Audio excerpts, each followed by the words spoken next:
আমার আল্লাহ যেন আমার মাফ করে দেয়। এত বড় অপরাধী আমি, আজকে সন্তানের ভুলের জন্য আমি বড় দায়ী, সন্তান নষ্টের জন্য আমি বড় দায়ী। আপনি আমাকে তওবা করায়া দেন, আল্লাহ যেন আমারে মাফ করে দেয়। খলিফা হযরত উমর ফারুক তওবা করায়া দিলেন। ও মুসলমান, বাবা সন্তানকে দুজনকেই তওবা করায়া দিলেন। আমি একটা যুবকরে, যদি একটা যুবতী যদি আজকে লাকসামের জমিনে, আজকে যদি কুমিল্লার জমিনে একটা বিচার করা হতো, আমার বিশ্বাস যুবক যুবতীর জিনা ব্যভিচার চিরতরে বন্ধ হয়ে যেত। জোরে বলেন ঠিক কিনা? আজকে মুসলমান শুনে নাও, শুনে নাও, আজকে ঘরের মধ্যে জিনা, বাড়ির মধ্যে জিনা, হুজুরে হুজুরে জিনা। আজকে শুধু বলৎকার দেখলাম গত মাসেও, মুসলমান এ মাসেও দেখেছি, পত্রিকা খুললেই শুধু বলৎকার। আজকে মাদ্রাসায়, আজকে তাদের কাছেও নিরাপত্তা নাই। আজকে মাদ্রাসার লাইনে পড়াইতেও ভয় পায়, কারণ হুজুর যে কাজ শুরু করেছে, স্ত্রী থাকতেও ছোট ছোট ছোট ছোট বালকদের সাথে বলৎ করা শুরু করেছে। আজকে আমাদের দিক থেকে মানুষ মুখ ফিরায় নিচে। জোরে ধরে বলেন ঠিক কিনা? আমি কি মিছা কথা কইতেছি? এই বলৎকার একটা বিচার করেন না। একটা বিচার কুমিল্লার জমিনে হইলে কোন মাদ্রাসার বলৎকার হবে না। বিশ্বাস হয় না? তা তো করবেন না, আপনারা টাকা পয়সা দিয়ে সারাবেন। আবার কিছু কিছু, ওই যে আমার দেশে আমি আশ্চর্য হয়ে গেলাম, জিনাখোর রিসোর্টে ধরা পড়ে, আবার তাদের জন্য মিষ্টি খাওয়া খাওয়া হয়। রাগ করেন? হয়তো আমার পরে হয়তো কষ্ট পাবেন। আমরা রাসূলের আগমনে আমরা মিষ্টি খাইলে কয় বেদাত, আমরা নবীর স্লোগান দিলে কয় বেদাত, আমরা নারাইলে সালাত কইলে কয় বেদাত। আর যিনি জিনা করে পরের নারী নিয়ে আজকে দুনিয়ার মধ্যে ধরা পড়ে, এই সমস্ত মানুষ বাইর হলে তাদের জন্য কাতারে কাতারে মিষ্টি খায়, তাদের জন্য স্লোগান দেয়, এদেশে গজব আর নেমে আসবে। বলেন ঠিক কিনা? আমি আশ্চর্য হয়ে গেছি।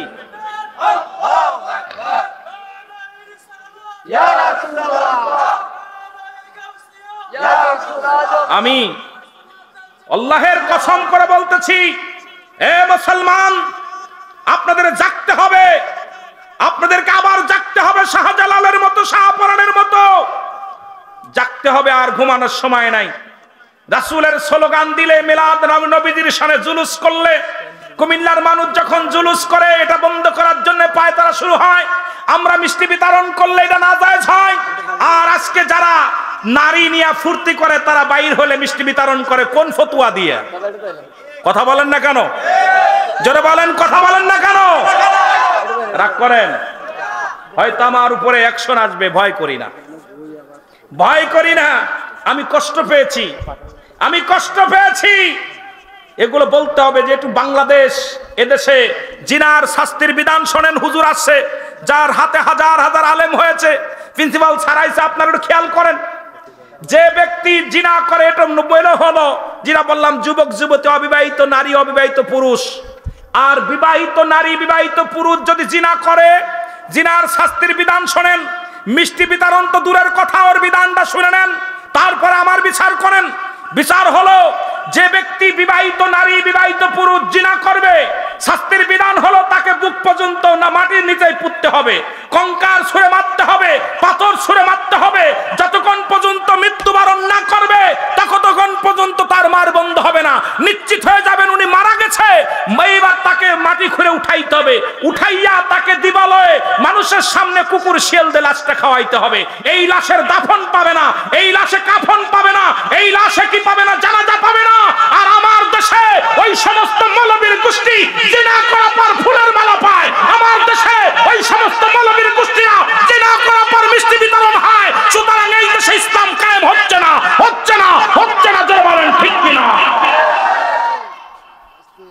কথা কি বুঝতে পারছেন?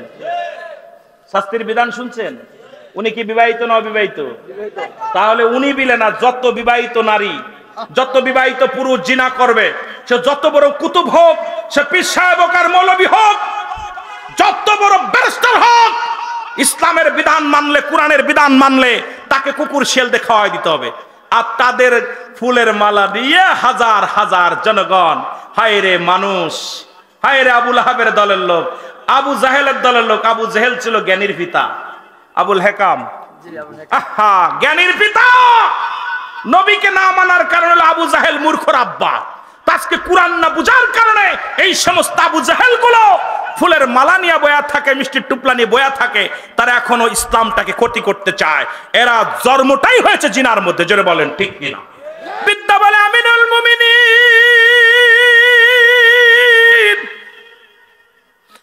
আমাকে একটু সুযোগ দিন, আমার আল্লাহ যেন আমার মাফ করে দেয়। এত বড় অপরাধী আমি, আজকে সন্তানের ভুলের জন্য আমি বড় দায়ী, সন্তান নষ্টের জন্য আমি বড় দায়ী। আপনি আমাকে তওবা করায়া দেন, আল্লাহ যেন আমারে মাফ করে দেয়। খলিফা হযরত উমর ফারুক তওবা করায়া দিলেন। ও মুসলমান, বাবা সন্তানকে দুজনকেই তওবা করায়া দিলেন। আমি আপনাদের অনুরোধ করি, আজকে সন্তান আদি হয়েছে, ওই সন্তানের প্রেমে পড়িয়া সন্তানের কিছু বললেন না। ওই সন্তান ছোট্ট থাকতে কিছু বলেন না, একটু বড় হলে সন্তান বাড়ি থেকে রাগ করে যাবে, কিছু বলবেন না। একটু বড় হইলে, যখন বড় হয়ে যাবে, ইনকাম শিখবে, সন্তানের কিছু বললে আপনাকে আঘাত করবে, খাইতে দিবে না। ওই সন্তান নষ্টের জন্য আপনি দায়ী। ছোটবেলা থেকে যদি কোরআন শিক্ষা দিতেন, ছোটবেলা থেকে যদি নামাজ শিক্ষা দিতেন, ছোটবেলা থেকে যদি ইসলামের বিধান শিখাইতেন, ও মুসলমান শুনে নাও, ছোট্টবেলা থেকেই যদি ওই কাঁচা কাদা যদি সেনে যা বানাইবেন তাই হবে। ওই কাদা যখন শুকায় যাবে আর কিচ্ছু হবে না, তখন চোখের পানি পড়া ছাড়া আর কোনো কিছু করা সম্ভব হবে না। এই জন্য আমি আপনাদেরকে বলি, যাদের সন্তান আদি আছে, আজ থেকে তওবা করবেন, বাড়ি যেয়ে শুরু করবেন। সন্তান নামাজ না পড়লে তাগিদ দিবেন, তার পাতে ভাত দিবেন না। মেয়ে পর্দা না করলে তারে বাড়ি রাখবেন না। আমি আপনাদেরকে অনুরোধ করি, এই সন্তানের কারণেই যাবেন জান্নাতে, আবার সন্তানের কারণেই যাবেন জাহান্নামে। জোরে বলেন ঠিক কিনা? যেমন রাসূল পাক সাল্লাল্লাহু আলাইহি সাল্লাম বলেন, সাহাবীরা রে, তোমরা কে কবুলাদের সব পাইতে চাও? সাহাবীরা বলল, ইয়া রাসূলুল্লাহ, ইয়া হাবিবাল্লাহ, কে বানা চায়? নবী বললেন, তোমাদের বাড়ি যাদের পিতা মাতা জিন্দা আছে, সালাম দিবা, আসসালামু আলাইকুম মা, আসসালামু আলাইকুম বাবা। তোমার আমলনামায় একটা করে কবুল হজের সব লেখা হয়ে যাবে। জোরে বলেন মারহাবা। এ দুনিয়ার মুসলমান, গভীর মনোযোগ। আল্লাহ তাআলা আদা করে মা করে রিয়াজুল জান্নাহ, বেহেশতের বাগানে আপনাকে আমাকে আসার মতো বসার মতো সুযোগ দান করল। কত মানুষ জেলখানায়, কত মানুষ হাসপাতালে, কত মানুষ মৃত্যু শয্যায় সজ্জিত। আমার আল্লাহ তাআলা কোথায় হাসপাতালে নেন নাই, জেলখানায় নেন নাই, বাড়িতে ঘুম পাড়ান নাই, বাজার ঘাটে ঘোরান নাই, রিয়াজুল জান্নাহ বেহেশতের বাগানে আসার মতো বসার মতো সুযোগ দান করল। একটু জোরে চিল্লায় আল্লাহর দরবারে শুকরিয়া আদায় করা যাবে না? জোরে বলেন আলহামদুলিল্লাহ। এ মুসলমান, গভীর মনোযোগ। এই মাহফিলে আমি প্রায়টা আলোচনার মধ্যে বলি, বান্দা যখন জান্নাতের দিকে রওনা হয়ে যায়, প্রতিটা কদমে কদমে আমার আল্লাহ বান্দার সগীরা গুনাহগুলো মাফ করে দেয়। মারহাবা বলা যাবে না? কি গুনাহ মাফ করে দেয়? সগীরা গুনাহগুলো মাফ করে দেয়। আমরা শুধু সগীরা গুনাহ করি না, পদে পদে করছি কবিরা গুনাহ। নামাজ ছেড়ে দেয়া কবিরা গুনাহ, মিথ্যা বলা কবিরা গুনাহ। ও মুসলমান, শুনে নাও, শুনে নাও। আমার আলোচনার শুরুতেই, প্রায় আলোচনার মধ্যেই কথাগুলো বলে শুরু করি। নামাজ ছেড়ে দেয়া কবিরা গুনাহ, মিথ্যা বলা কবিরা গুনাহ, বেগানা মহিলার সঙ্গে দেখা দিয়া কবিরা গুনাহ, বেগানা পুরুষের সঙ্গে দেখা দিয়া কবিরা গুনাহ। হাইরে হাজার প্রকার গুনার গুনাহ, কি ঠিক কিনা? কত বলেন গুনার গুনাহ। এ মুসলমান, গভীর মনোযোগ। আল্লামা কুতুবী রাহমাতুল্লাহ বয়ান করে, দুনিয়ার মানুষ শোনো, জীবন ভরে গুনাহ করছো, গুনাহ করতে করতে আসমান থেকে জমিন পর্যন্ত গুনাহ করে ফেলেছো। বান্দা যখন কবরের ভয়ে, জাহান্নামের ভয়ে, বান্দা যখন কবরের ভয়ে, জাহান্নামের ভয়ে খাস তওবা করে আল্লাহ বলে ডাক দেয়, আমার আল্লাহ এই বান্দার জীবনের সমস্ত গুনাহগুলো মাফ করে দেয়। জোরে জোরে চিল্লায়া বলা যাবে না সুবহানাল্লাহ? বান্দা এত গুনাহ করেছো, কোথাও যদি জান্নাতের বাগান শুনতে পাও, সেই বাগানটা আঁকড়ে ধরো। কবরের ভয়ে, জাহান্নামের ভয়ে চোখের পানিটা ফেলে দাও। চোখের পানি আল্লাহর কাছে বড় দাম। এই চোখের পানি বড় দাম। বড় দাম না হলে মুসলমান শুনে নাও, সুদখোর হাবিব, নাম কি? সুদখোর হাবিব চক্রবৃদ্ধি সুদ খাইতেন। ওনার মতো সুদখোর মুসলমান ওই জামানার মধ্যে, ওই মহল্লার মধ্যে আর কেউ ছিল না। সুদের টাকা প্রতিনিয়ত কালেকশন করতেন, বাড়ি বাড়ি যাইতেন, প্রতিনিয়ত বাড়ি যাইতেন। মানুষের বাড়ি যাইয়া টাকা না পাইলে জোর করে গরু ছাগল ধরে আনতেন, চাউল ডাউল যা পাইতেন ছিনিয়ে আনতেন। হঠাৎ একদিন একজনের বাড়ি গেলেন, সুদের টাকার হারা টাকার লভ্যাংশ আনতে। বাড়িওয়ালা বাড়ি নয়, ডাকতে বলে হাবিব বাড়ি আস। হাবিব ডাকতে বলে বাড়িওয়ালা বাড়ি আসুনি, অমুক বাড়ি আসুনি। কয় না। কোথায় গেছে? কয় আজকে টাকা না দিলে বাড়ি থেকে যাব না। এই চক্রবৃদ্ধি সুদ দিন গেলে ডিম পাড়ে, এত পরিমাণ ডিম পাড়ে। মাস গেলেই তো বাড়ি গাড়ি লিখে দেওয়া লাগে, বছরে গেলে তো অবস্থা কাইল, দেশ ছেড়ে চলে যেতে হয়। ঠিক কিনা? আসেনি আপনাদের এলাকায়? কতক্ষণ আসেনি? সব নিয়ে যাবেন কবরে। আস্তে আস্তে আমরা যাই, ওয়াজ শুরু করি নাই, কেবল কথাবার্তা শুরু করছি।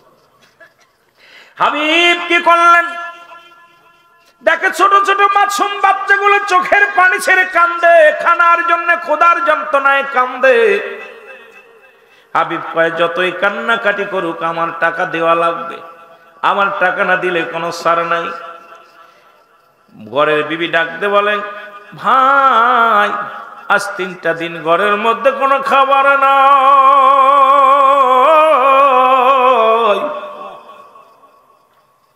ছোট ছোট মাসুম বাচ্চাগুলো খোদার যন্ত্রণায় ছটফট করে, খানা খাওয়াইতে পারি না। আমি মা, দুঃখিনী মা, সন্তানের মুখে খাবার দিতে পারি না, সহ্য করতে পারি না। আমাকে একটু মাফ করেন, গুছায়া দিব, আস্তে আস্তে করে দিব। কয় তোমার স্বামী কোথায়? কয় টাকা দিতে পারবে না, পালাইছে।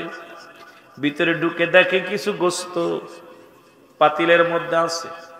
পাশে আকিকা হয়েছিল, ওই আকিকার গোস্তটা দিছে, কিন্তু পাকাইবে কমনে, মশলা নাই, লবণ নাই, মরিচ নাই, তেল নাই, কোনো কিছু নাই। রান্না করে খাওয়াইবে সন্তানদের, সেই খাবারের মতো ব্যবস্থা নাই। ভিতরে ঢুকে দেখে গোস্ত, পাতিলের মধ্যে গোস্ত। এই সুদখোর হাবিব কি করলেন? এই গোশের পাতিলটা ঘর থেকে ছিনিয়ে নিয়ে বলে আমার টাকা শোধ করতে পারো না, আবার সন্তানদের তুমি গোস্ত খাওয়াও। জোর করে ছিনিয়ে নিয়ে গেলেন গোস্তগুলো। বাড়ি নিয়ে বিবিরে ডাক দে, কয় বিবি জলদি আয়, গোস্তগুলো পাকাও, আমি আসি, গোসল করে এসে খাবো।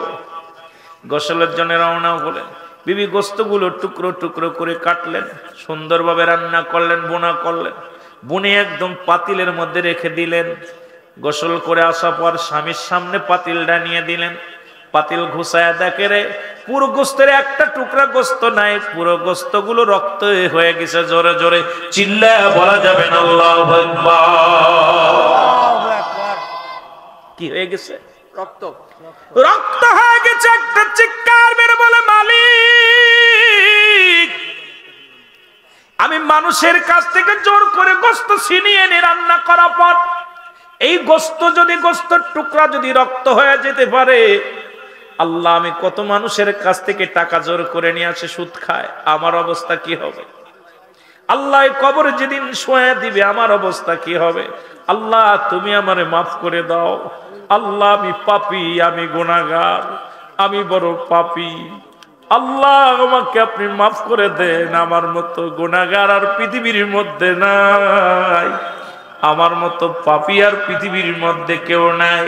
আরে মুসলমান একটা চিৎকার মেরে ডাকতে বলে মালিক,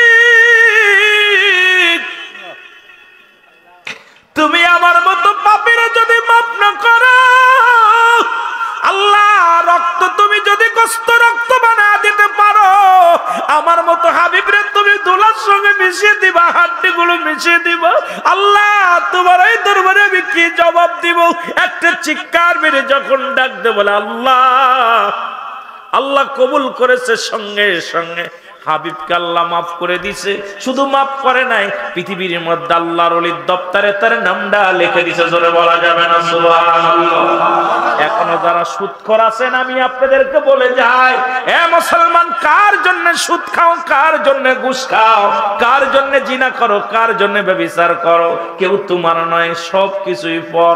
এই পৃথিবীর মধ্যে তোমার কেউ নয়। আল্লাহ বলে কুল্লু মান আলাইহা ফান, সব শেষ করে দিবে কে? আল্লাহ বলে বান্দার এই দুনিয়ার মধ্যে আমি কিচ্ছু বলতে কিচ্ছু রাখবো না। এই জমিনটা আমি রাখবো না, জমিনটা আমি পুরা তামা বানায় দিব। এই জমিনের মধ্যে যত মাটি আছে মাটিগুলো পুড়ে হবে তামা।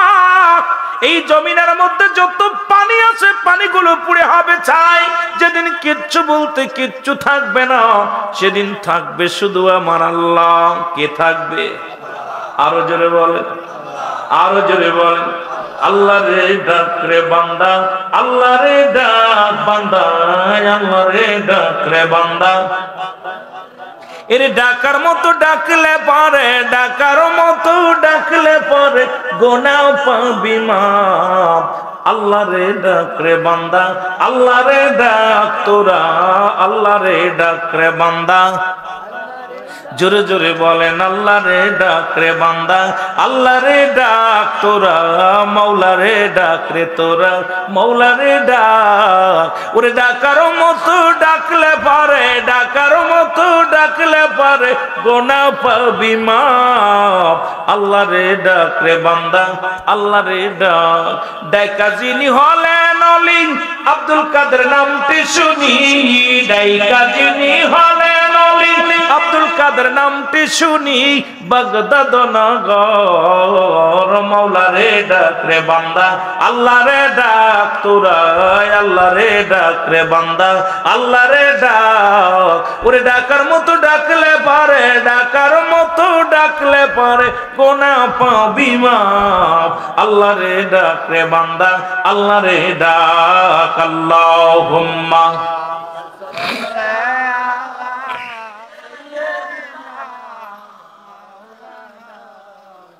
বাজান, জোরে জোরে আওয়াজ দিতে হবে, লোক কম তো, জোরে।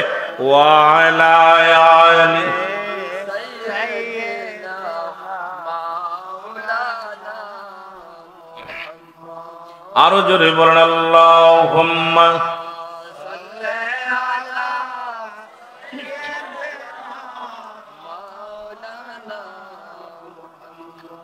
বড় পাপ মানুষ হত্যা করা। বলে হুজুর, সন্তান তো মানুষ হত্যা করেছে, বিচার করা লাগবে।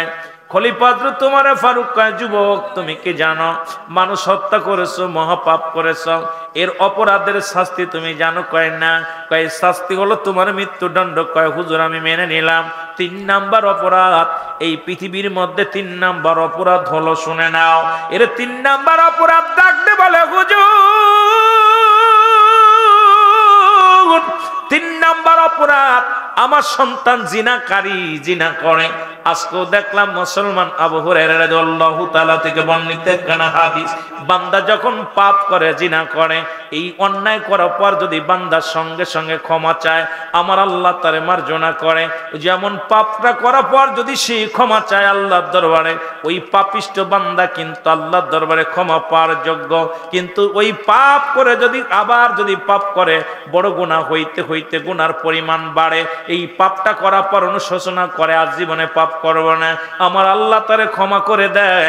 কিন্তু এই পাপ করার পর আবার যদি মনের ভিতরে আবেগ আবার পাপ করে ফেলে, ওই পাপটা আরো বেশি ভারী হয়ে যায়, বেশি মুসলমান ওজন বেশি হয়ে যায়। এই পাপের দরুন ইয়াউমাল কিয়ামতের ময়দানে আমার আল্লাহ আপনাকে আমাকে জাহান্নামে ছুঁড়ে মারবে। জোরে জোরে চিল্লায়া বলা যাবে না আল্লাহু আকবার। এরে বান্দা, ভুল করেছো ক্ষমা চাও, ভুল করেছো ক্ষমা চাও। এ মুসলমান শুনে নাও, দিলের কান্ডা লাগায় শোনো। এবার উমরে ফারুক রাদিয়াল্লাহু তাআলা আনহু ডাকতে বলেন, তৃতীয় অপরাধ আমার সন্তান জিনা। ডাকতে বলে হুজুর, হযরত উমর ফারুকের কদমে ডাক দে বলে, হুজুর আমার ছেলে জিনাকারী। কয় জিনার পাশ থেকে তুমি জানো? কয় হুজুর জানি না। কয় জিনা শাস্তি হলো তোমার মৃত্যুদণ্ড। আজকে আমার সমাজে প্রতিটা বাড়ির মধ্যে জিনা, প্রতিটা ঘরের মধ্যে জিনা, ব্যভিচার, এই জুলুমে ভরে গেছে। আল্লাহর গজব নেমে আসছে বাংলার জমিনে। আজকে বড় কষ্ট হয়, মেঘনা মানের জন্য দোয়া হয়, সারা বাংলাদেশে বৃষ্টির জন্য প্রার্থনা হয়, এর মসজিদে মসজিদে প্রার্থনা হয়। যে সমস্ত বাতিলেরা মুনাজাতের বিরোধিতা করছে গো, যারা দুনিয়ার মধ্যে হাত উঠায় দোয়া করে বেদাত, যারা বলছে তারাই দেখি দোয়া করেছে মসজিদের মধ্যে বইয়া, মুসলমান ঈদগার ময়দানে যাইয়া মাঠের মধ্যে বইয়া বইয়া দোয়া করছে, দাঁড়ায়া দাঁড়ায়া দোয়া করছে। নবীজি দুভাবে দোয়া করতেন, একটা হলো সিধা, একটা হলো উল্টা। এখন দেখি অনেক বাতিলেরাও হাত উঠে আল্লাহর দরবারে দোয়া করে। এখানে দেখে আসলাম বিশাল কমি মাদ্রাসা, এই কমি মাদ্রাসায় পড়ানো হয়, আমাদের কিতাব নাই, কমি মাদ্রাসার কিতাব। মুসলমান শুনে নেন, শুনে নেন, ভালো করে শুনে নেন। এই কিতাবের নাম ফতুয়ায়ে দেওবান। ও মুসলমান, ফতুয়ায়ে দেওবান মুফতি শফিক আহমেদের লেখা, প্রথম খণ্ডের মধ্যে 33 নম্বর পৃষ্ঠার মধ্যে যার কিতাব তোমরা পড়েছো, যার কিতাব তোমরা লেখাপড়া করে গবেষণা করেছো, তোমাদের সেই মুফতি সাহেব কি বলে শুনে নাও। বলতেছে 5 ওয়াক্ত নামাজ আদায় করে, জিয়ারত করে, সর্বহালাত আল্লাহর দরবারে দুটি হাত উঠায় দোয়া করো উত্তম মুস্তাহাব। একটা দোয়া দেখাও না যায় সারাম, একটা দলিল দাও। জীবনে কোনোদিন হাত উঠাইতাম না, আজকে ঠেলায় পড়েছো, সারা বাংলাদেশে দোয়ার মধ্যে পড়ে গেছো। আমার আল্লাহ পারে ডুবাইরা মনে করেছিল বিশ্ব ব্যবসা করবে, তারা চিন্তা করেছিল, ডুবাইয়ের মানুষগুলো চিন্তা করে আমাদের মতো এত বড় পাপ্পে, এত বড় ব্যবসায়ী, এত বড় ধনী রাষ্ট্র আর কেউ নাই। আল্লাহ তাদের পানির নিচে দিয়া দিছে। জোরে জোরে বলেন ঠিক কিনা? এ মুসলমান শুনে নাও, তোমাদের গজবে আজকে সারা পৃথিবী ভরে গেছে। এখন যতই হাত উঠাও কাজ হবে না। উত্তরবঙ্গে দেখলাম ব্যাঙ্গের বিয়ে 1 কোটি টাকা দেল মোহর, ওরে 50,000 টাকা দেল মোহর, 1 লক্ষ টাকা দেল মোহর। 100 যাত্রী ব্যাঙ্গের বাড়ি, ব্যাঙ্গিনীর বাড়ি যায় যাত্রী লইয়া। এই সমস্ত গজব আজকে শুরু হয়েছে বাংলার জমিনে। আমার আল্লাহ গজব শুরু হয়েছে দেওয়া। জোরে বলেন ঠিক কিনা? আমি আশ্চর্য, কিছুদিন আগে দেখলাম, এই 3 দিন আগে দেখি উত্তরবঙ্গে ব্যাঙ্গিনীর আর ব্যাঙ্গের বিয়া, 100 যাত্রী হুজুর মাথায় টুপি দিয়া বিয়ে পড়াইতেছে। আশ্চর্য হয়ে গেছি, কি ঘটনাটা দেখি। হুজুরে বয়া বয়া করছে 50 লক্ষ টাকা দেল মোহরে, আবার একটা দিছে 50,000 টাকা দেল মোহর, একটা দিছে 1 কোটি টাকা দেল মোহর। 100 যাত্রী ডোল ডগর বাজাইয়া যায় খাওয়াইতেছে, আর 2 হুজুরি সাক্ষী টুপি মাথায়, আমি করে জুতা পিটা কর, 2 হুজুরি মাথায় টুপি দিয়া বিয়ে পড়াইতেছে। মই নারী পুরুষ এক জায়গায় নিয়ে নাচানাচি শুরু করছে। এই দেশের উপরে আল্লাহর ওলিরা আছে বিলেই আজকে আমাদের দেশটা এখনো ভালো আছে। জোরে বলেন ঠিক কিনা? নয়তো শেষ হয়ে যাইতো। এই বাতিলেরা এগুলো দেখিস না চোখি, এগুলো চোখি দেখিস না? এখন বিলাই গাছে ওঠে, ঠেলায় পড়ে। এখন দোয়া প্রতি ঘরে ঘরে শুরু করছিল, আল্লাহ রহমত দান করছে। এখন ওদের ফকর অনেক দোয়া করছে, কাজ হয় নাই। অনেক দিন পরে বৃষ্টি নামছে, কারণ ওই সময় যদি বৃষ্টি নামতো ওদের ইবের ডিমান্ড বেড়ে যেত। জোরে বলেন ঠিক কিনা? ওরা চিন্তা করে দাঁড়া, সারা জীবন দোয়া করিস না, এখন দোয়া করছিস বৃষ্টি হবে, হবে না, ধৈর্য ধর, আর একটু পুরাই না। জোরে বলেন ঠিক কিনা? কদিন পরে দিছে। এইভাবে সারা বাংলাদেশের মানুষকে আল্লাহ সাইজ করবো। ধৈর্য ধরো, ধৈর্য ধরো। আমি যে কথা বলতেছিলাম, দিলের কান্ডা লাগা শোনো গো,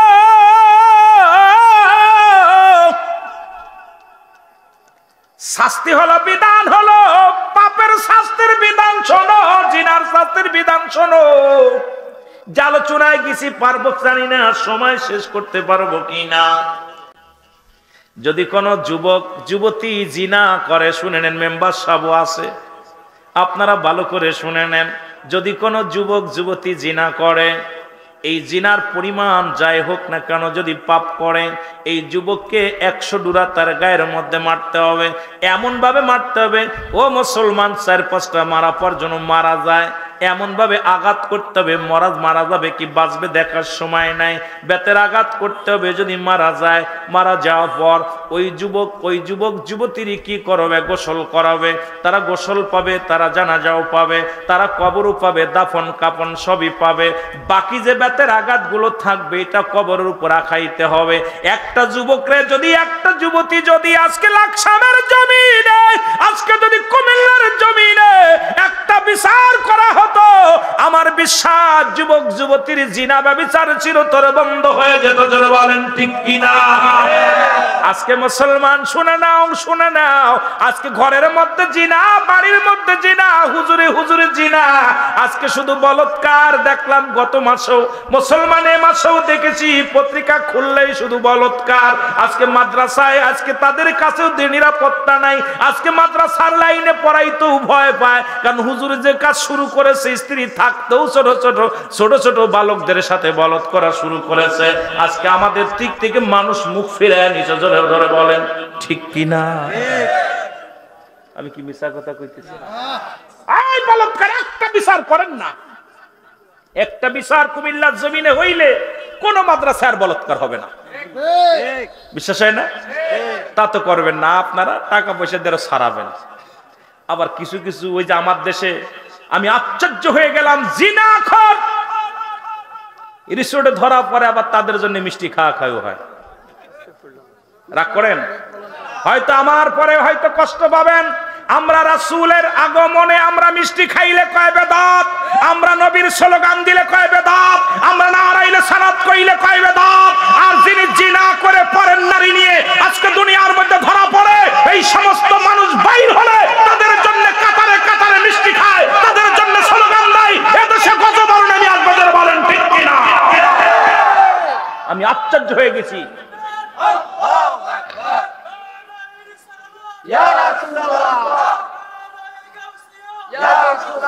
আমি আল্লাহের কসম করে বলতেছি, এ মুসলমান, আপনাদের জাগতে হবে, আপনাদেরকে আবার জাগতে হবে, শাহজালালের মতো, শাহপরানের মতো জাগতে হবে। আর ঘুমানোর সময় নাই। রাসূলের স্লোগান দিলে, মিলাদ নবীজির শানে জুলুস করলে, কুমিল্লার মানুষ যখন জুলুস করে এটা বন্ধ করার জন্য পায়তারা শুরু হয়। আমরা মিষ্টি বিতরণ করলে এটা নাজায়েজ হয়। আর আজকে যারা নারী নিয়ে ফুর্তি করে তারা বাইর হলে মিষ্টি বিতরণ করে কোন ফতুয়া দিয়ে? কথা বলেন না কেন? জোরে বলেন, কথা বলেন না কেন? রাগ করেন? হয়তো আমার উপরে অ্যাকশন আসবে, ভয় করি না। আমি কষ্ট পেয়েছি। এগুলো বলতে হবে যে একটু বাংলাদেশ, এদেশে জিনার শাস্তির বিধান শোনেন। হুজুর আসছে যার হাতে হাজার হাজার আলেম হয়েছে, প্রিন্সিপাল ছাড়াইছে, আপনারা একটু খেয়াল করেন। যে ব্যক্তি জিনা করে, এটা হলো জিনা বললাম যুবক যুবতী, অবিবাহিত নারী, অবিবাহিত পুরুষ। আর বিবাহিত নারী, বিবাহিত পুরুষ যদি জিনা করে, জিনার শাস্তির বিধান শোনেন। মিষ্টি বিতরণ তো দূরের কথা, ওর বিধানটা শুনে নেন, তারপরে আমার বিচার করেন। বিচার হলো যে ব্যক্তি বিবাহিত নারী, বিবাহিত পুরুষ জিনা করবে, শাস্তির বিধান হলো তাকে বুক পর্যন্ত না মাটির নিচে পুঁততে হবে, কঙ্কাল ছুঁড়ে মারতে হবে, পাথর ছুঁড়ে মারতে হবে। যতক্ষণ পর্যন্ত মৃত্যুবরণ না করবে ততক্ষণ পর্যন্ত তার মার বন্ধ হবে না। নিশ্চিত হয়ে যাবেন উনি মারা গেছে, এইবার তাকে মাটি খুঁড়ে উঠাইতে হবে, উঠাইয়া তাকে দিবালয়ে মানুষের সামনে কুকুর শিয়াল দিয়ে লাশটা খাওয়াইতে হবে। এই লাশের দাফন পাবে না, এই লাশে কাফন পাবে না, এই লাশে কি পাবে না? জানাজা পাবে না। আর আমার দেশে ওই সমস্ত মৌলবীর গোষ্ঠী জিনা করার পর ফুলের মালা পায়। আমার দেশে ওই সমস্ত মৌলবীর গোষ্ঠীরা জিনা করার পর মিষ্টি বিতরণ হয়। সুতরাং এই দেশে ইসলাম কায়েম হচ্ছে না। জোরে বলেন ঠিক কিনা? কথা কি বুঝতে পারছেন? শাস্তির বিধান শুনছেন? উনি কি বিবাহিত না অবিবাহিত? তাহলে উনি বিলে না, যত বিবাহিত নারী, যত বিবাহিত পুরুষ জিনা করবে, সে যত বড় কুতুব হোক, সে পীর সাহেব হোক আর মৌলবী হোক, যত বড় ব্যারিস্টার হোক, ইসলামের বিধান মানলে, কোরআনের বিধান মানলে তাকে কুকুর শিয়াল দিয়ে খাওয়াই দিতে হবে।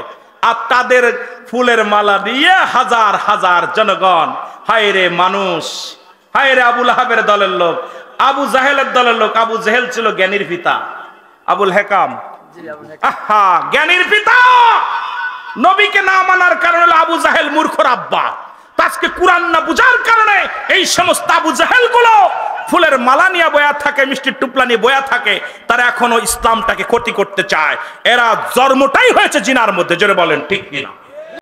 আরো জোরে বলেন ঠিক কিনা? এটা গল্প বলবো? কথা কন, গল্প বলবো? টাইমই তো পাবো না।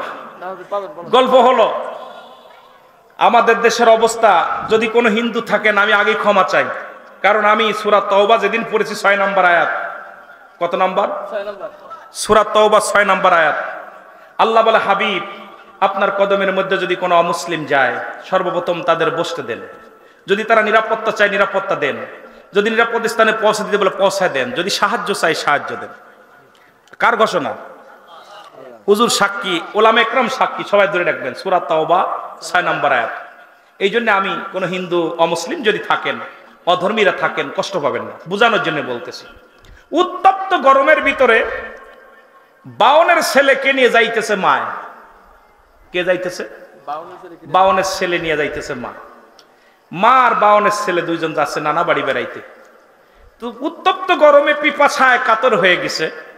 কাতর হওয়ার কারণে ছেলে বলতেছে, মা গো পিপাসা লাগছে প্রচুর, আমার জল খাইতে হবে। জল। তা কইছে, বাবা জল ডান পাশে মুসলমান বাড়ি, বাম পাশে মুসলমান বাড়ি, আমরা হলাম 52, তোমার বাবা হলো বড় 52, তুমি পানি খাইলে ইজ্জত চলে যাবে জল খাইলে। এখন মুসলমান বাড়ি ঘটি চায় খাবে, এটা ঠিক হবে না। কইছে, মা আমি তো আর হাঁটতে পারি না, আমার একটু খাবার দাও, পানি দাও। তো বাবা যাও পানি খাবা, তবে কোনো পাতিল চেয়ে খাবা না, টিবল চাইপা হাতে ধরে খাবা। এখন টিবল চাইপা পানি খাইতে গেছে, যা পর দেখে বাড়িতে রান্না করতেছে গরুর গোশ। কিসের গোশ? মুসলমানের বাড়ি কিসের গোশ? আপনারা যাই বলেন, মুরগি খান আর খাসি খান, গরুর গোশের উপরে স্বাদ নাই। জোরে বলেন ঠিক কিনা? গরুর গোশের একটা ঘিরান আছে খুব সুন্দর। এই ঘিরানটা যখন পাইছে, ছেলে বলতেছে, ও চাচি আপনারা কি রান্ধেন গো? কয় গোস্ত রান্ধতেছি। কয় আমার আম্মা তো গোস্ত রান্ধে, এত ঘিরান হয় না। এইটা এত ঘিরান কেন? কয় এটা আমরা গরুর গোস্ত। কয় গরুর গোস্ত 1 পিস দিবেন? কথা বুঝেননি? কয় বাবা খাবি নি 1 পিস? কয় দিলে খাইতাম। এখন গরম গরম তো 52 ছেলের গরম গরম পাতিল থেকে উঠাই দিছে, এটা খাইতে একটু সময় লাগছে, গরম গোস্ত সময় লাগছে। মা তো ঘরের মধ্যে দাঁড়ায় আছে, ছেলে আসবে কখন, রাস্তার ভিতরে দাঁড়িয়ে আছে, একটু দেরি হয়ে গেছে। বলতেছে পানি খেয়ে গেছে। কয় বাবা এত দেরি হলো কেন? কয় মা তুমি গর্ভধারিণী মা, আমাদের 52 শাস্ত্রে আছে মিথ্যা বলা যাবে না। এখন আমি 52 ছেলে, মিথ্যা বলবো না মা।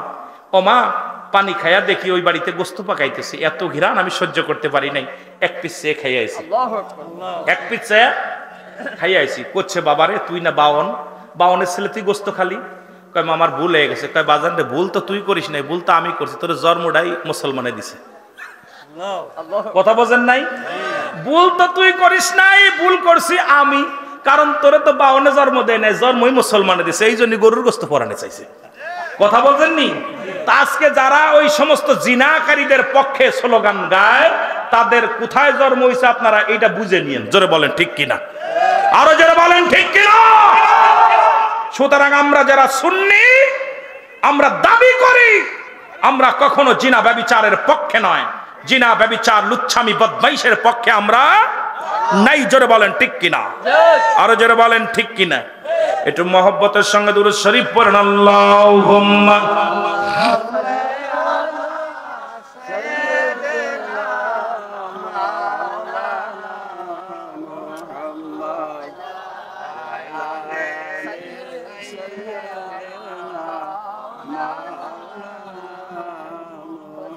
মুসলমান গভীর মনোযোগ। বলে শাস্ত্রের বিধান শুনেছেন নি? শাস্ত্রের বিধান শুনছেন? এইগুলো তাহলে হিসাব করে জেনা করবেন। যারা বিদেশে আছেন, যাদের বউ আছে বাড়িতে, তারাও একটু ভালো করে একটু শুনবেন, যাদের সবাই শুনবেন, কাজে লাগবে। এখন অবস্থা জিনা ব্যভিচার ভরে গেছে বাবা। আহা, যেদিকে তাকায় সেদিকেই ব্যভিচার, অন্যায়, জুলুম। আমার বন্ধুগণ গভীর মনোযোগ। হযরত ওমর ফারুক রাদিয়াল্লাহু তাআলা আনহু ডাকতে বলে, যুবক তুমি মৃত্যুর জন্য প্রস্তুতি হও। এত বড় অপরাধ করেছো, অন্যায় করেছো, মৃত্যুর জন্য প্রস্তুতি হও। যুবক বলে, আমিনুল মুমিনিন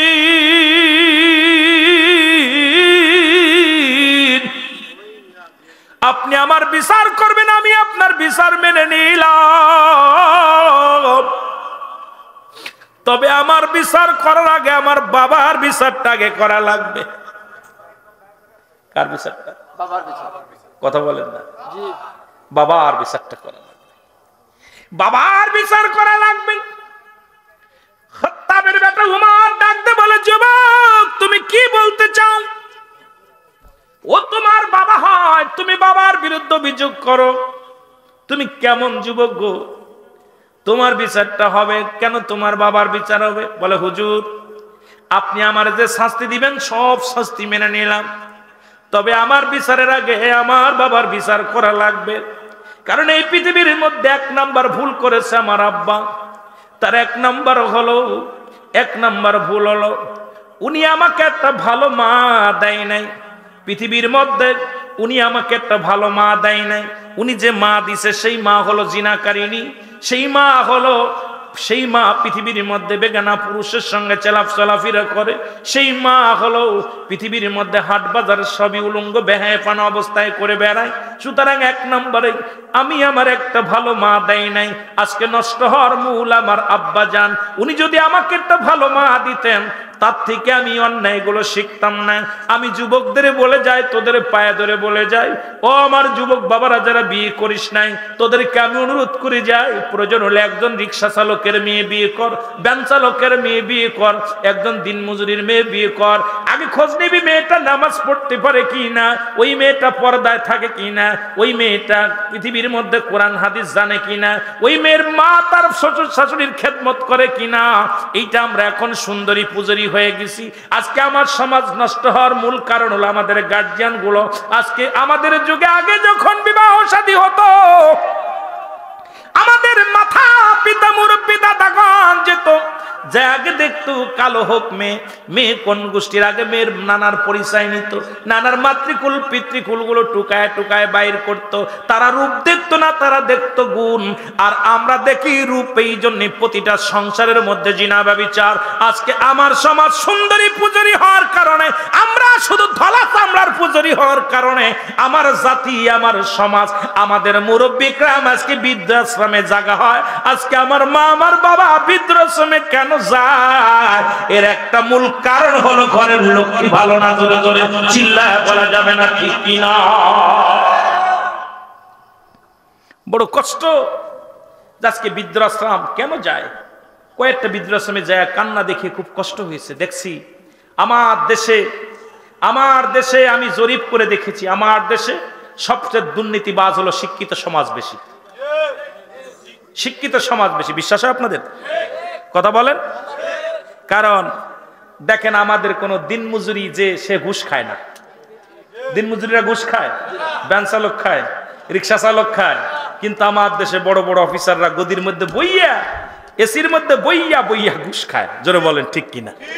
সুদ খায়, ঘুষ খায়। এই সমস্ত দুর্নীতিতে ফার্স্ট 99% হলো শিক্ষিত সমাজ। জোরে বলেন ঠিক কিনা? আশা কথা কইছি না মিছা কথা কইছি? আমার ভাইরা, আমার বন্ধুরা, আমি আপনাদেরকে অনুরোধ করি, যুবক এখনো সময় আছে। পৃথিবীর মধ্যে যদি একটা দিনদার মহিলা যদি তুমি বিবাহ করতে পারো, যদি নামাজি আল্লাহওয়ালা পর্দাশীল একটা নারী যদি তুমি তোমার ঘরে আনতে পারো, সেই নারী দ্বারা তুমি অপমানিত অপদস্থ হবে না, জীবনেও তুমি লাঞ্ছিত হবে না, তোমার মা বাবা কষ্ট পাবে না, জীবনেও তোমার মা বাবার দুঃখ দিবে না, তোমার ভাইয়ের দুঃখ দিবে না, তোমার বোনের দুঃখ দিবে না। কারণ ওই সুন্দরী চামড়া আইনা এমন অবস্থা করেছো, বাড়িটারে একটা দূষণ বানিয়ে ফেলেছো। ওই সংসারের ভিতরে শান্তি নাই, সংসারের ভিতরে উন্নতি নাই, সংসারের ভিতরে 24টা ঘন্টা গোলযোগ লেগে আছে, হরতাল লেগে আছে। জোরে বলেন ঠিক কিনা? হরতাল বোঝেননি? কথাবার্তা বন্ধ হয়ে থাকে। বিবি জাতি কয় ডানি যদি বাই জান ওদিন আর কথা নাই। কথা বলেন ঠিক কিনা? আমার বাবারা, 2 নাম্বার অপরাধ হলো মুসলমান। আমার এই 1 নাম্বারের মধ্যে যায় আমার মা বোনেরা যারা আলোচনা শুনতেছেন, আমি আপনাদের অনুরোধ করব, এর আগে আপনার দাদি, আপনার নানি, আপনার মাকে বলবেন, মা ও আমার দাদি, আমার নানি, তুমি একটা রিক্সা চালকের সঙ্গে বিয়ে দাও, ভ্যান চালকের সঙ্গে বিয়ে দাও, কি সান্দাই সেই ছেলের সঙ্গে বিয়ে দাও, দুঃখ নাই। দেখবা শুধু ছেলেটা 5 ওয়াক্ত সালাত আদায় করে কিনা, ছেলেটা কি হালাল খোর বান্দা? আমরা দেখি এখন কত টাকা বেতনে চাকরি করে ছেলে, কত টাকা ঘুষ খায়। আরে পড়া কপালা সম 3 তালা বানাইলি, এর মধ্যে তোর হারাম টাকা কয়টা আছে একবার হিসাব করে দেখ। 10 তালা বানাইলি, হারাম টাকা কতগুলো আছে? সরকার যেটা বেতন দেয় এটা দিয়ে যদি ঠিক মতো চলো, 2টা লবণ ভাত খাওয়া যায়, তুই 4 তালা 5 তালা বাড়ির মালিক কেমনে হলি? তার মানেই তোর আছে সুদখোর, তোর মধ্যে আছে ঘুষখোর। আমার দেশে যদি পিয়নের হয় 3টা বাড়ি, আমার দেশে মন্ত্রণালয়ের পিয়নের হয় 3টা বাড়ি, 5 তালা করে বাড়ি, বোর গাড়ি আলাদা, মেয়ের গাড়ি আলাদা, ছেলের গাড়ি আলাদা। এ দেশে ইসলাম প্রচার করব কেমনে বুঝি আসে না। জোরে জোরে চিল্লায় বলা যাবে না, ঠিক কিনা? বড় আশ্চর্য। আমি বলবো বাদান নাই, ও আমার মা বোনেরা শুনে নেন, আমি বলবো না তুমি বক্তা বিয়ে করো, আমি বলবো না আলেমরে বিয়ে করো, কারণ এত আলেম পাবা কই, এত বক্তা পাবা কই? তুমি চাইবা বাগো একটা হালাল খোর বান্দা, ঠিক কিনা? একটা হালাল খোর বান্দা, একটা নামাজি ব্যক্তি, সত্যবাদী, আল্লাহওয়ালা, এমন একটা ছেলের সঙ্গে যদি তোমার বিয়ে হয়, এই দুনিয়ার মধ্যে শান্তি, দুনিয়ার মধ্যে শান্তি। বলতে পারো দাড়িওয়ালা দেখলেই তো পছন্দ হয় না। মারে তুমি কদিন দুনিয়ার মধ্যে বাঁচবা? এই দুনিয়ার জিন্দেগি 60টা বছর, 50 বছরের জিন্দেগি, যেখানে কবরে তুমি সারা জিন্দেগি আবাদান আবাদান চিরস্থায়ী পড়ে থাকবা যে জায়গায়, ওই চিন্তা একবার কেন মাথায় আসে না? জোরে জোরে বলেন, ঠিক কিনা? মারে আজকে যারা ওয়াজ শুনতেছি তোদের পায়ে ধরে বলে যায়, মা ও মা, তোদেরকে অনুরোধ করি, তোরা ওই সমস্ত ছেলেদের যারা ওই চুল কাটা হাতে আপনার একদা দাউস, দাউস হলো, দাউসের সঙ্গে বিয়ে করা হারাম। দাউস ছেলে, দাউস পুরুষ, এই 2টা বিয়ে করা হারাম। এখন দাউস মেয়েগুলো চিনে নেন। দাউস হলো ওই সমস্ত মেয়েরা, যে সমস্ত মেয়ের ওয়াজ কিন্তু মেলাদিক চলে গেছে, আমি শেষ করতে পারবো বলতে পারতেছি না, বিপদের মধ্যে আসি। যেটা বলতেছিলাম, দাউস হলো ওই সমস্ত মেয়েরা যারা মেয়ে কুলে জন্ম নিয়ে প্যান্ট শার্ট পরে শার্ট গায়ে দেয়। এখন প্যান্ট শার্ট পরে শার্ট গায়ে দেয়, পুরুষের ন্যায় চলাফেরা করে, পুরুষের মতো কথাবার্তা বলে, পুরুষের ন্যায় চলাফেরা, সবকিছু বাজার ঘাট স্কুল কলেজ যা কিছু বুক টান করে। এক কথায় দাউস ওই সমস্ত ছেলে মেয়েদেরকে বলে যে সমস্ত মেয়েরা মেয়ে কুলে জন্ম নিয়ে ছেলে ছেলে ভাব দেখায়, এক কথায় ছেলে হতে চায়। আল্লাহ দেশে গজব নামাইয়া এখন আমাদের দেশে কবিরাও এখন শুরু করছে, যেহেতু আমার দেশের মেয়েরা প্যান্ট শার্ট ভালোবাসে, এই জন্য শরীফ থেকে শরীফা নামায় দিছে। কতক্ষণ ঠিক কিনা? আমাদের দেশের আইটা চিন্তা করছে তোদের আর কষ্ট করে প্যান্ট শার্ট পরা লাগবে না, কেমনে কেমনে মহিলা থেকে পুরুষ হওয়া যায়, আর পুরুষ থেকে কেমনে মহিলা হয়, এটা আমি বুঝাই দিতেছি। বইয়ের মধ্যে খুব সুন্দরভাবে লেখা দিছে, তোরা দেখবি, ভালো লাগছে না? এখন সেরি মানুষ সেরা হয়ে গেছে, সেরা থেকে সেরি হচ্ছে, সেরি থেকে সেরা হচ্ছে, আর সেরা থেকে সেরি হচ্ছে। জোরে বলেন, ঠিক কিনা? শরীফ থেকে শরীফা। কথা কয় না কেন? কথা কন না কেন? এখন আমাদেরও খেলা শুরু হয়েছে। এখন যারা কবি আছে, আমরা পড়েছি, আল্লাহ তুমি রিজিক দাতা, নাম তায় রাজাক, সব প্রাণীকে দাও গরুজি, দাও তায় খরাক, তোমার তরিফ তোমার গান, জেগে উঠে বরবিয়ানে বিলে ছিলে মাঠে রুজি, পাই যে পাখির ঝাঁক, মৌমাছিরা গুনগুনিয়ে যাই যে কাজে, গান শুনিয়ে পিঁপড়ারা পায় খুঁজে হার, কঠিন শ্রমে ময়দানে। কত সুন্দর সুন্দর কবিতা পড়েছি। আর এখন হলো ওই যে শরীফ শরীফা কেমনে হবে, কেমনে স্ত্রীলিঙ্গ পুরুষলিঙ্গ হবে, এটা আল্লাহ দেখাই দিছে আপনাদের উত্তর। আপনার কি যে এই আপনার নোয়াখালীতে একটা বাচ্চা জন্ম নিছে, উভয় লিঙ্গ নিয়ে, 2টা লিঙ্গ নিয়ে, পুরুষ এবং স্ত্রী 2টা লিঙ্গ হয়েছে। এই আপনার নোয়াখালীতে, বেশি দূরে না। ওই যে নাম জানে, আমি তার মিডিয়া তো গাড়াগাড়ি করি না। আল্লাহ দিছে গজব লাগায়, দ্বারা শরীফাও হবে শরীফও হবে। একটারে 2টা বানাইছে, শরীফাও বানাইছে, শরীফও বানাইছে। যেহেতু তুরা হদিস আছে, আমি বানাই দিই। এখন খেলা দেখবি তুই কেমন খারিস। যারা বলেন ঠিক কিনা? কথা কয় না কেন? শরীফ শরীফা একটারে বানাই দিছে, তোর আর ওই হদ কষ্ট করে হদ দরকার না, আমি বানাইতেছি, আল্লাহ পাক দিছে বানায়া। আল্লাহু আকবার বলেন না? আরো জোরে। মুসলমান গভীর মনোযোগ। দাউস ওই সমস্ত ছেলেরা, যে সমস্ত ছেলেরা ছেলে কোলে জন্ম নিয়ে কান ফুরায়, নাক ফুরায়, গলার মধ্যে সোনার চেন দেয়, হাতের মধ্যে বালা দেয়, এক কথায় মহিলা হতেছে। আমার দেশে অনেক বিদেশি ছেলেরা বাড়ি আইয়া গলায় সোনার চেন নিয়ে ঘোরে, হাতের মধ্যে মালা দিয়া ঘোরে, কানের মধ্যে দুল নেয়, কানের মধ্যে দুল নিয়ে উন্না টানে। এখন মহিলারা উন্না টানা বাদ দিছে, সেরিরা এখন উন্না নাই, সেরার গড়ায় উন্না। কত এখন সেরাকে দেখবেন, উরি বাবারে বাবা, ঢাকার টাইমে গেলে অন্যান্য টাউনে খালি সেরাদের গাড়ি খাওয়া উন্না। ঘটনা কিরে? হুজুর এখন আমার লাভার যে আছে ও তো আর পরে নাই, আমি পড়া শিখতেছি। কত বুঝেননি? তামার দেশের অবস্থা খুব ভয়ঙ্কর, অবস্থা খুব ভয়ঙ্কর। আমার বন্ধুগণ শোনেন, ওই সমস্ত দাউসের পিতা মাতা বিনা হিসেবে জাহান্নামে যাবে, জাহান্নামে যাবে, জাহান্নামে যাবে। দাউসের পিতা মাতা হজ কবুল হবে না, দাউসের পিতা মাতার নামাজ কবুল হবে না, দাউসের পিতা মাতার দান সদকা কবুল হবে না, দাউসের পিতা মাতা এ দুনিয়াতেও শান্তি, পরপারেও শান্তি, কবরেও শান্তি। দাউসের পিতা মাতাকে বিনা হিসেবে জাহান্নামে দিয়া দিবে। এখন এই রকম ছেলে মেয়ে যারা আছে, এগুলো কি আজকে বাড়ি যে তাদেরকে ত্যায্য করা জায়েজ আছে কিনা? আপনাদের দুটো পায়ে ধরে বলি, এইরকম ছেলে এইরকম মেয়ে থাকলে আজকে বাড়ি যাইয়া রাত ভরে ডিসিশন নেবেন বিবির সাথে বলে যে রুহুল আমিন সাহেব তো বলছে ছেলে মেয়ে দাউস হইলে তার বাপ মা জাহান্নামে যাবে। এখন তো ছেলে তো লাইনে আসলো না, মেয়ে তো আর লাইনে আসতেছে না, কি করা যায়? এখন সকালবেলা ডিসিশন নিয়ে ডিসি অফিসে যাই একটা এফিডেভিট করে তারে ত্যায্য করে দিবেন। ওই ছেলে মেয়েরে একবার এফিডেভিট করে দিবেন। ওই ছেলের দায় দায়িত্ব আপনি না। ওই মেয়ে যদি বাঁচতে চান, জাহান্নাম থেকে বাঁচতে চান, জাহান্নাম থেকে বাঁচতে চাইলে ছেলেকে মেয়েকে পরিত্যাগ করেন। কারণ আল্লাহ পাক রাখছে আমানত, আমানতের খেয়ানত করার অধিকার আপনার নাই। জোরে বলেন ঠিক কিনা? জোরে বলেন ঠিক কিনা? আমার ভাইরা, আমার বন্ধুরা, আমার যে কথা বলতেছিলাম, যে কথাগুলো বলতেছিলাম, 2 নাম্বার অপরাধ, 2 নাম্বার অপরাধ আমার বাবার। সে আমার একটা ভালো নাম দেয় নাই, একটা ভালো নাম দেয় নাই। এই নামের গুণেও কিয়ামতের ময়দানে অনেক বান্দা পার হয়ে যাবে, অনেক বান্দা পার হয়ে যাবে, বান্দি পার হয়ে যাবে।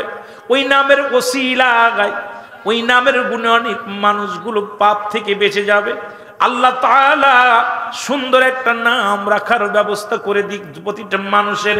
কারণ বান্দা যখন দুনিয়ার মধ্যে আগমন করবে, বান্দি যখন দুনিয়ার মধ্যে আগমন করবে, সুন্নাতে রাসূল হলো 7 দিন পরে ওই সন্তানের নাম আকিকা করে সুন্দর একটা নাম রাখতে হবে। আমার দেশে এখন নামটার এভাবে রাখা হয় না, দেখা যায় পেটের ভিতর থেকেই নাম রাখা হয়ে যায়। অনেক সময় দেখা যায় বাসর ঘরেই নাম রাখা হয়ে যায়। স্বামী স্ত্রী বিয়ে হয়েছে, বাসর ঘরে যায় নফল নামাজও পড়ে না, কোরআন তেলাওয়াত করে না, দোয়া টোয়া করে, দোয়া করে না, দোয়া কালাম কিচ্ছু করে না। বয়া বয়া কয় নার্গিস, কয় কি? কয় যদি আমার একটা ছেলে হয় নাম রাখবো শাহরুখ খান। কি খান? জোরে বলেন কি খান? শাহরুখ খান। নার্গিস কয় ও রুহুল আমিন, আমি তো মনে মনে করেছি আমার যদি একটা মেয়ে হয় নাম রাখবো কারিনা। কি নাম? কথা বলেন। স্ত্রী কয় রাখ মেয়ে হবে, ছেলে আর স্বামী কয় ছেলে হবে, দুজনেই কিন্তু নাম রাখা হয়ে গেছে। আজকে এই সন্তান দুনিয়ার মধ্যে আসে জিনা ব্যভিচার শুরু করে দিছে। কারণ দিন পরিপূর্ণ হয়ে যাবে, ওর নখ কাটবে, ওর মাথার চুলগুলো কামাবে, সুন্দর মুসলমান গাটা সুন্দরভাবে ধোয়া দিবে, সুন্দর একটা নাম রাখবে। ছেলে হলে 2টি পশু কুরবানি করবে, মেয়ে হলে একটা পশু কুরবানি করবে। সুন্দর একটা হাদিস কুরআন অনুযায়ী সুন্দর একটা নাম রাখবে। কিন্তু আমার দেশে এখন তা তো দূরের কথা, বাসর রাত্রেই নাম হয়ে যায়। শুধু তাই নয় রে মুসলমান, দেখা যায় 7 মাস 8 মাস ছেলে হবে না মেয়ে হবে। এখন আলট্রাসাউন্ড করলেই ডাক্তার কয় তোর পেটে মেয়ে, তোর পেটে ছেলে, আর সেই নাম রাখা হয়ে যায়। এ মুসলমান, এই সন্তান জীবনেও আল্লাহ হতে পারে না। এই সন্তান বড় হয়ে হয় সন্তানাস, এই সন্তান হয় জিনাকারী, এই সন্তান হয় গীবতখোর, এই সন্তান হয় জুলুমখোর, এই সন্তান হয় ঘুষখোর, এই সন্তান হয় ঘুষখোর সুদখোর। কারণ এই সন্তান তো ভালো হওয়ার সম্ভব নয়। ও মুসলমান শুনেন, আপনাদের হাতে ধরে বলে যায়, এখন বলতে পারেন হুজুর আমাদের বাপ মা তো নাম রাখছে, তবে আমরা কেন ভালো হলাম? আল্লাহ দয়া করছে তাই ভালো হয়েছেন। বর্তমান রাসূলের বিধান, আল্লাহর বিধান মানেন না হলে কিন্তু বিপদগামী হয়ে যাবেন। জোরে জোরে বলেন ঠিক কি না? এখন আর অধিকাংশ ডাক্তার নার্স দেখবেন ওই আজান, এই যে আমাদের কিছুদিন আগে এক মন্ত্রী কয় আজান দিলে মনে হয় যে বিশ্বের জন্য খদ্দের ডাকতেছে। আমি মাটির তলে বুইতা গেছি, আমার দেশের মন্ত্রী মিনিস্টারদের কথা কিছু কিছু মানুষ, সব না, বলছে আমার দেশে যখন আজান গুলো এত খারাপ লাগে, বিশ্রী লাগে, যে আজান দিলে মনে হয় খদ্দের টানতেছে বিশ্বে। এদের মুখ থেকে এদের জন্মটা হয়েছে ওরকম হাসপাতালে। কারণ আমাদের দেশে নার্স ডাক্তার অধিকাংশ হিন্দু, বৌদ্ধ, খ্রিস্টান। ওই যখন হয়, যখন সিজার করে, তখন ওর কালেমা যায় না, ওর জবান ওর কানে আজান দেয় না, আজান ওর ভালো লাগবে না, জীবনেও কোনোদিন আজান দিলেই ওর মন খারাপ হয়ে যাবে, কারণ ও তো আজান শোনে নাই। জোরে বলেন ঠিক কি না? আজান শোনে নাই, এই জন্য আজান দিলেই ও বেজার হয়ে যায়। এ সমস্ত দুঃখের কথা আর কি বলবো। আমার মুসলমান বাবারা শুনে নাও, আমি যে কথাগুলো বলতেছি দিলের কান্ডা লাগা শোনো। খলিফা হযরত আমিরুল মুমিনিন উমর ফারুক রাদিয়াল্লাহু তাআলা আনহু ডাকতে বলে, ও বিদ্যা দাঁড়াও, তোমার সন্তানের বিচারের আগে তোমার বিচার করা লাগবে। এই বিদ্যা দাঁড়াও, অন্যায় তো তোমার সন্তান করে নাই, করেছো তুমি। বিদ্যা বলে, আমিরুল মুমিনিন,